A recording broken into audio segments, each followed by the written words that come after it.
This will encourage tendencies through the next several decades toward a technotronic era, a dictatorship, leaving even less room for political procedures as we know them.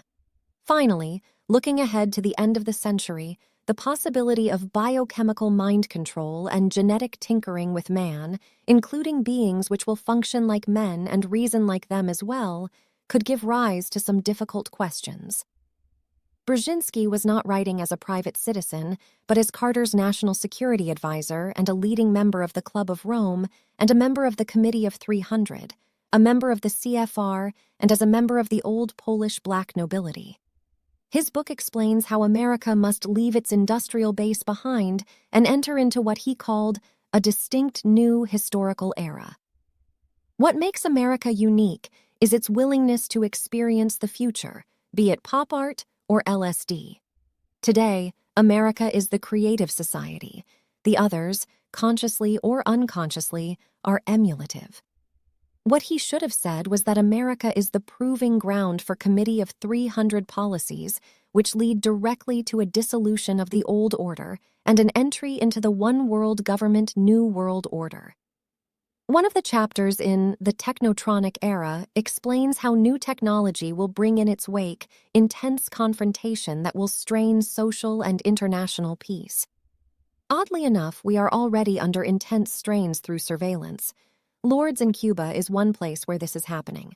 The other is NATO headquarters in Brussels, Belgium, where a giant computer designated 666 inches can store data of every type mentioned by Brzezinski, plus possessing an expanded capacity to take in data for several billions more people than presently exist, if it ever comes to that, but which, in the light of the Global 2000 Genocidal Report, will probably never need to be utilized. Retrieval of data will be simple in the United States, where Brzezinski and his Committee of 300 colleagues could simply add Social Security and/or driver license numbers to 666 to provide the surveillance recording announced. The committee already in 1981 warned governments, including the government of the USSR, that there will be chaos unless the Committee of 300 takes complete control of preparations for the New World Order. Control will be exercised through our committee and through global planning and crisis management. I reported this factual information a few months after I received it in 1981. Another item I reported back then was that Russia had been invited to join the preparations for the Comlung One World government. When I wrote these things in 1981, the conspirators' global plans were already in an advanced state of preparedness. Looking back over the past 10 years, it can be seen just how rapidly the committee's plans have advanced. If the information provided in 1981 was alarming, then it should be even more alarming today as we near the final stages of the demise of the United States as we know it. With unlimited funding, with several hundred think tanks and 5,000 social engineers, the media banking and control of most governments a reality, we can see that we are tracing a problem of immense proportions, one that cannot be opposed by any nation at this time. As I have so often stated, we have been misled into believing that the problem I am talking about has its origin in Moscow. We have been brainwashed into believing that communism is the greatest danger we Americans are facing. This is simply not so. The greatest danger arises from the mass of traitors in our midst. Our Constitution warns us to be watchful of the enemy within our gates. These enemies are the servants of the Committee of 300 who occupy high positions within our governmental structure. The United States is where we must begin our fight to turn back the tide threatening to engulf us, and where we must meet and defeat these internal conspirators. The Club of Rome also had a direct hand in creating the 25-year-old war in El Salvador, as an integral part of the wider plan drawn up by Elliott Abrams of the U.S. State Department. It was Committee of 300 member Willy Brandt, leader of the Socialist International and a former chancellor of West Germany, who paid for the final offensive by the Salvadorian guerrillas, which, fortunately, was not successful. El Salvador was chosen by the committee to turn Central America into a zone for a new 30-year war, which task was allocated to Kissinger to carry out under the innocuous title of the Andes Plan. just to demonstrate how the conspirators operate across all national boundaries. The final offensive action planned by Willy Brandt came about as a result of a visit to Felipe Gonzalez, who at the time was preparing himself for his Club of Rome-ordained role as Spain's future prime minister. Apart from myself and one or two of my intelligence colleagues and former colleagues, no one appeared to have heard of Gonzalez before he surfaced in Cuba. Gonzalez was the Club of Rome's case officer for El Salvador, and the first socialist to be elevated to political power in Spain since the death of General Franco. Gonzalez was on his way to Washington to attend the Club of Rome Socialist Get Reagan meeting, which took place in December 1980. Present at the Gonzalez-Castro meeting was the left-wing guerrilla, Guillermo Ungo, run by the Institute for Policy Studies, IPS, the Committee of 300's most notorious Washington-based left-wing think tank. Ungo was run by an IPS fellow who died in a mysterious plane crash while en route from Washington to Havana to visit Castro. As most of us know, both the left and the right of the political spectrum is controlled by the same people, which will help to explain the fact that Ungo was a lifelong friend of the late Napoleon Duarte, leader of the right wing in El Salvador. It was after the Cuban meeting that the final offensive by the Salvadorian guerrillas was carried out. The polarizing of South America and the U.S. was a special assignment given to Kissinger by the Committee of 300. The Malvinas War, also known as the Falklands War, and the subsequent overthrow of the Argentine government, followed by economic chaos and political upheavals, were planned by Kissinger associates acting in concert with Lord Carrington, a top-ranking member of the Committee of 300.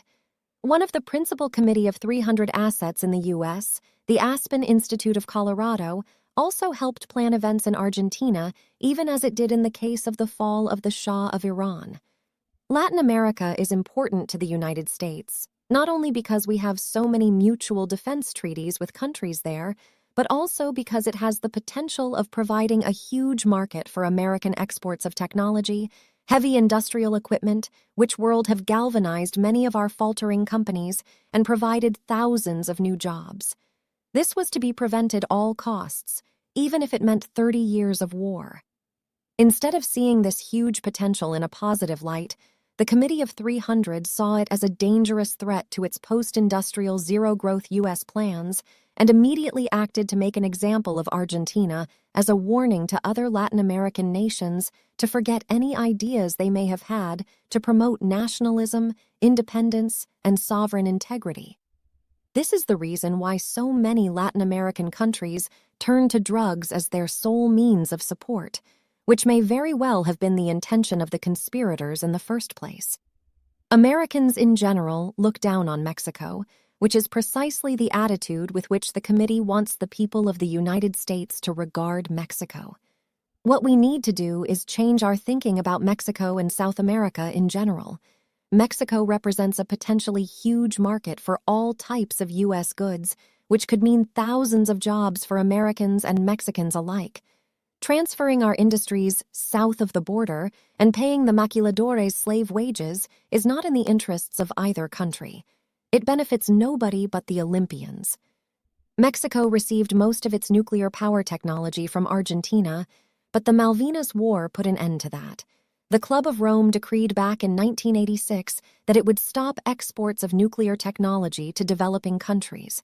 With nuclear power stations generating abundant cheap electricity, Mexico would have become the Germany of Latin America. Such a state of affairs would have been a disaster for the conspirators who have, by 1991, stopped all exports of nuclear technology except that destined for Israel.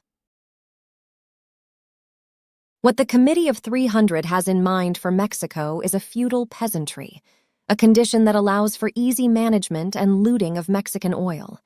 A stable and prosperous Mexico can only be a plus for the United States. This is what the conspirators wish to prevent, so they have engaged in decades of innuendo, slander, and direct economic war on Mexico. Before former President López Portillo took office and nationalized the banks, Mexico was losing $200 million a day to Capital Flight, organized and orchestrated by the Committee of 300's representatives in banks and brokerage houses on Wall Street. If only we in the United States had statesmen and not politicians running the country, we could act together and set back the one world government New World Order plans to return Mexico to a state of helplessness. If we were able to defeat the Club of Rome's plans for Mexico, it would come as a shock to the Committee of 300, a shock from which they would take a long time to recover. The inheritors of the Illuminati pose as great a threat to the United States as they do to Mexico. By seeking common ground with Mexican patriotic movements, we in the United States could forge a formidable force to be reckoned with. But such action requires leadership, and we are more lacking in leadership than in any other area of endeavor. The Committee of 300, through its many affiliated organizations, was able to nullify the Reagan presidency. Here is what Stuart Butler of the Heritage Foundation had to say on the subject. The right thought it had won in 1980, but in fact, it have lost. What Butler was referring to was the situation in which the right found itself when it realized that every single position of importance in the Reagan administration was filled by Fabianist appointees recommended by the Heritage Foundation. Butler went on to say that Heritage would use right-wing ideas to impose left-wing radical principles upon the United States, the same radical ideas which Sir Peter Vickers Hall, top Fabianist in the U.S., and the #1 man at Heritage had been openly discussing during the election year. Sir Peter Vickers Hall remained an active Fabianist, even though he was running a conservative think tank. As a member of the British oligarchical Vickers armament manufacturing family, he had position and power. The Vickers family supplied both sides in the First World War and again during Hitler's rise to power. Vickers' official cover was the University of California's Urban and Regional Development Institute. He was a longtime confidant of British Labour leader and Committee of 300 member Anthony Wedgwood Benn. Both Vickers and Benn are integrated with the Tavistock Institute for Human Relations, the premier brainwashing institution in the world. Vickers uses his Tavistock training to very good effect when speech-making. Consider the following example. There are two Americas. One is the 19th century heavy industry-based society. The other is the growing post-industrial society, in some cases built on the shards of the old America. It is the crisis between these two worlds which will produce the economic and social catastrophe of the next decade. The two worlds are in fundamental opposition. They cannot coexist. In the end, the post-industrial world must crush and obliterate the other one. Remember, this speech was made in 1981, and we can see from the state of our economy and our industries just how accurate was Sir Peter's prediction. When concerned people ask me how long the 1991 recession will last, I refer them to Sir Peter's statements and add my own opinion that it will not end until 1995-1996, and even then what emerges will not be the America we knew in the 1960s and 1970s, that America has already been destroyed. I reported Sir Peter's speech in my newsletter soon after it was delivered. How prophetic it was! But then it was easy to predict a future already written for America by the Committee of 300 and its Executive Club of Rome. What was Sir Peter saying in a euphemistic manner? Translated into ordinary everyday English, he was saying that the old American way of life, our true and trusted Republican form of government based upon our Constitution, was going to be crushed by the New World Order. America as we knew it was going to have to go, or be crushed to pieces. As I said, Committee of 300 members often make themselves highly visible. Sir Peter was no exception. To make it clearly understood where he was coming from, Sir Peter rounded off his speech by declaring, "I am perfectly happy working with the Heritage Foundation and groups like that." True Fabians look to the New Right to push through some of their more radical ideas. For more than a decade, the British population has been subject to a constant propaganda barrage of how it was on the industrial skids. All of this is true, but the net effect of the propaganda was to demoralize the population. exactly as intended by the new science scientist at Tavistock. This will happen in the United States as the economy worsens. This demoralizing process is necessary to make people accept difficult choices. If there is no planning for the future, or if constituencies block progress, there will be social chaos on a scale which is currently hard to imagine. The outlook for urban America is bleak. There is a possibility of doing something with the inner cities, but basically the cities will shrink and the manufacturing base will decline. This will produce social convulsions. Was Sir Peter a psychic, a magician of great report, or merely a charlatan fortune-teller with a great deal of luck? The answer is none of these. All Sir Peter was doing was reading off the blueprint of the Committee of 300 Club of Rome for slow death of the United States as a former industrial giant. Looking back over the 10 years of Sir Peter's predictions, can anybody doubt that the Committee of 300's plans for the demise of an industrialized United States has become a fait accompli? Haven't Sir Peter's predictions proved to be remarkably accurate? Indeed, they have, almost down to the last word. It is worth noting that Sir Peter Vickers Hall's father-in-law, worked on the Stanford research paper, Changing Images of Man, from which much of the 3,000 pages of material advice sent to the Reagan administration was taken. Moreover, as a senior MJ6 British intelligence officer, Sir Peter Vickers was in a position to give Heritage a great deal of advance information. As a member of the Committee of 300 and NATO, Sir Peter Vickers was around when NATO directed the Club of Rome to develop a social program which would utterly change the direction in which America wanted to go. The Club of Rome, under Tavistock direction, ordered Stanford Research Institute, SRI, to develop such a program, not only for America, but for every nation in the Atlantic Alliance and the OECD nations. It was Sir Peter's protege, Stuart Butler, who gave President Reagan 3,000 pages of recommendations, which no doubt contained some opinions expressed by Anthony Wedgwood Benn, a member of Parliament, and a ranking member of the Committee of 300. Benn told members of the Socialist International who met in Washington on December 8, 1980, "You can thrive under Volcker's credit collapse if you profile Reagan to intensify the credit collapse." That Butler's advice was taken and applied to the Reagan administration can be seen in the collapse of the savings and loan and banking industries, which accelerated under Reagan economic policies. While Benn called it profiling, he really meant that Reagan should be brainwashed. It is worth noting that von Hayek, who is a founder member of Heritage, used his student, Milton Friedman, to preside over the Club of Rome's plans to deindustrialize America using the Reagan presidency to accelerate the collapse of first the steel industry and then the auto and housing industries, for example.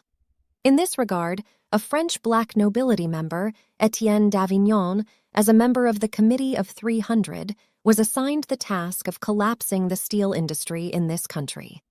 It is doubtful that any of the hundreds of thousands of steel workers and shipyard workers who have been without jobs for the past decade have ever heard of d'Avignon. I fully reported the d'Avignon Plan in April 1981 Economic Review.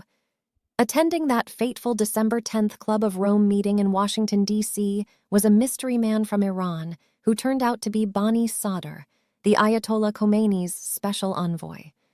One speech in particular at the December 10th, 1980 conclave caught my attention, mainly because it came from François Mitterrand, a man the French establishment had discarded and thought to be washed up. But my intelligence source had previously told me that Mitterrand was in the process of being picked up, dusted off, and returned to power, so what he said carried a good deal of weight for me. Industrial capitalist development is the opposite of freedom.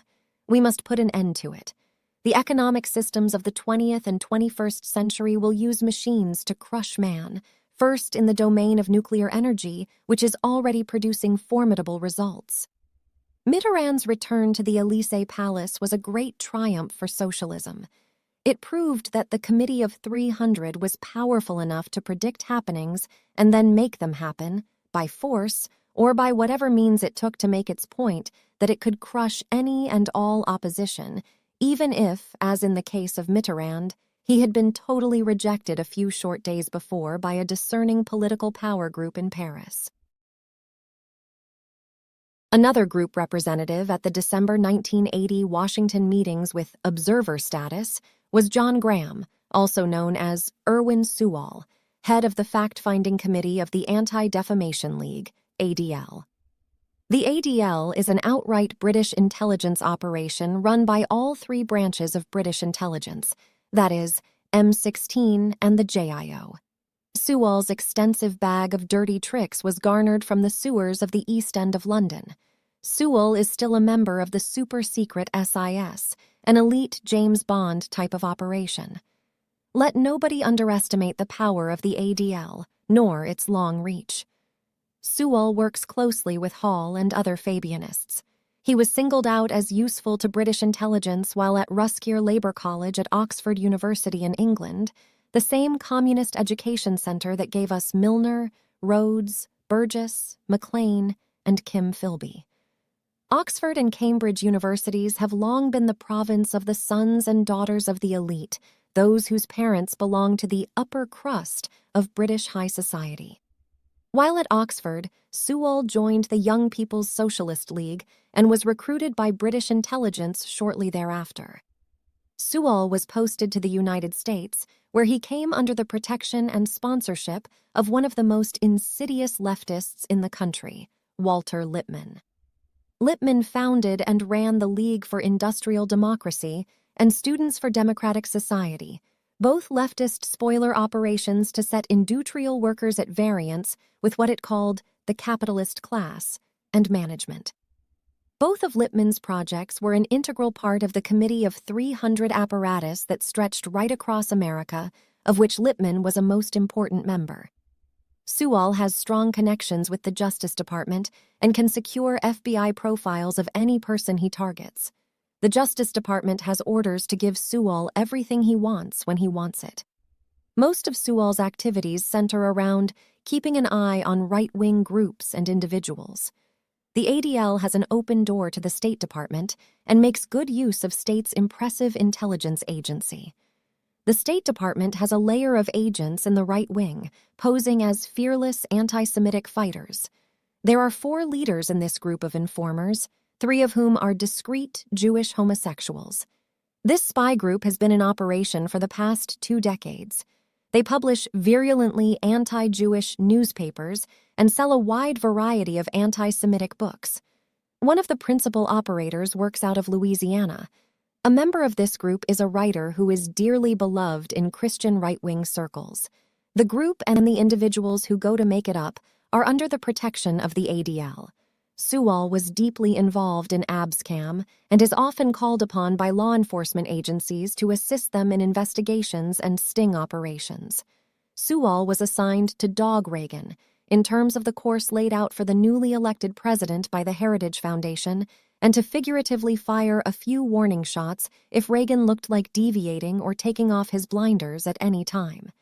Sewall helped to get rid of any troublesome right-wing advisor not beholden to Heritage for his or her job with the Reagan administration. Such a person was Ray Donovan, Reagan's Secretary of Labor, who was eventually removed from his post thanks to the dirty tricks department of the ADL.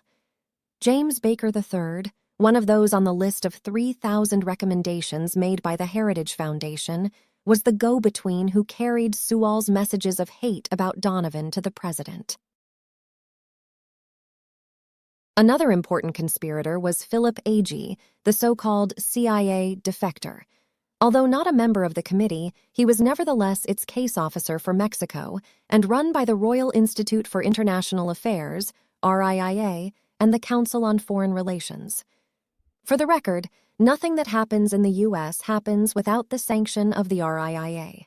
It is a continuing and ongoing agreement first openly entered into, there were many such secret agreements before that, by Churchill and Roosevelt in 1938, under the terms of which U.S. intelligence services are obliged to share intelligence secrets with British intelligence.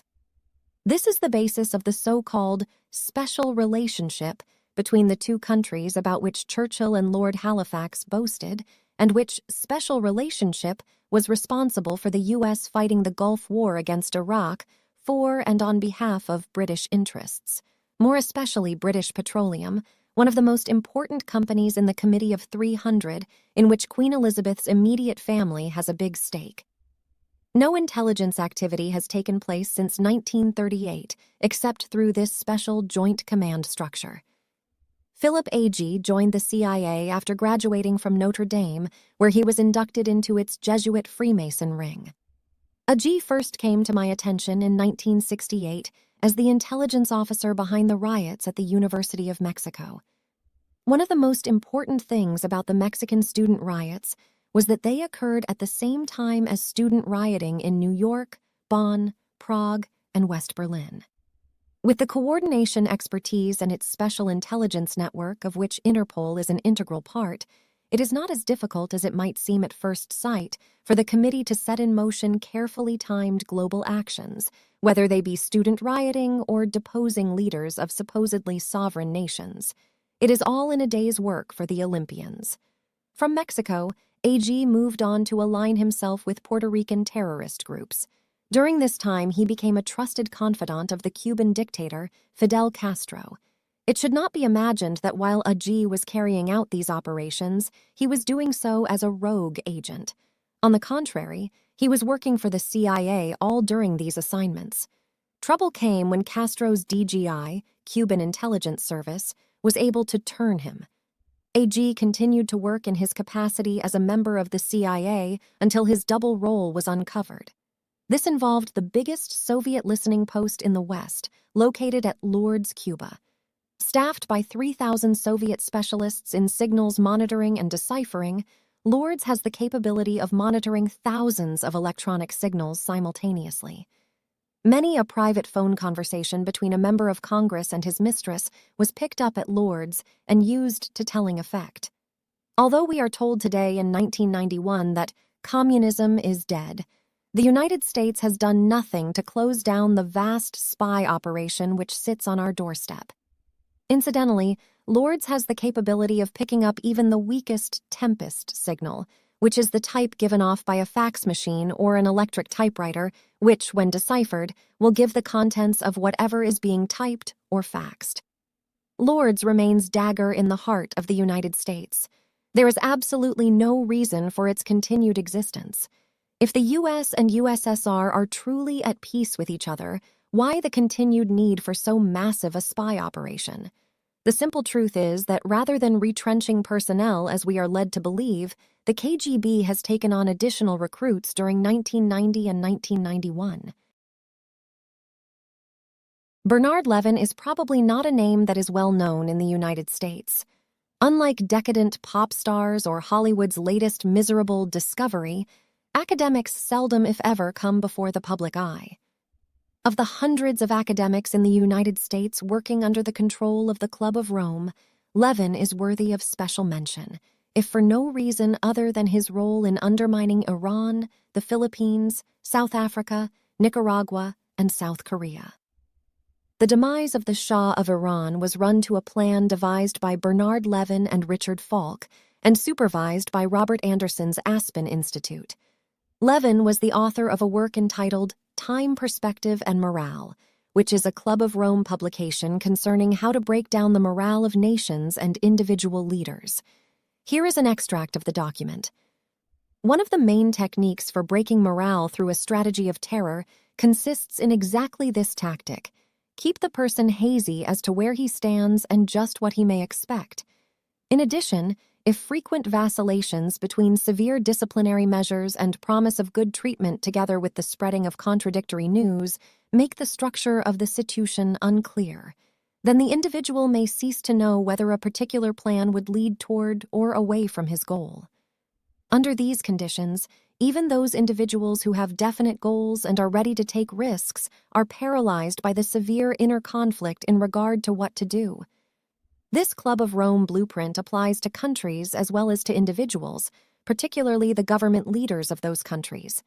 We in the U.S. need not think that, oh well, this is America and those kinds of things just do not happen here.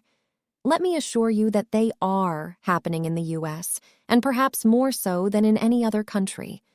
The Levin Club of Rome plan is designed to demoralize us all so that in the end, we feel we should follow whatever it is that is planned for us. We will follow Club of Rome orders like sheep. Any seemingly strong leader who suddenly appears to rescue the nation must be regarded with the utmost suspicion. Remember that Khomeini was groomed for years by British intelligence, especially during his time in Paris, before he suddenly appeared as the savior of Iran. Boris Yeltsin is from the same M16 SIS stable. The Club of Rome feels confident that it has carried out its Committee of 300 mandate to soften up the United States. After 45 years of waging war on the people of this nation, who will doubt that it has indeed accomplished its task? Look around and see how we have been demoralized. Drugs, pornography, rock and roll, music, free sex, the family unit all but totally undermined, lesbianism, homosexuality, and finally the ghastly murder of millions of innocent babies by their own mothers. Has there ever been a crime so vile as mass abortion? With the U.S. spiritually, morally bankrupted, with our industrial base destroyed, throwing 30 million people out of work, with our big cities ghastly cesspools of every imaginable crime, with a murder rate almost 3 times higher than any other country, with 4 million homeless, with corruption in government reaching endemic proportions, who will gainsay that the United States is ready to collapse from within into the waiting arms of the new dark age one-world government?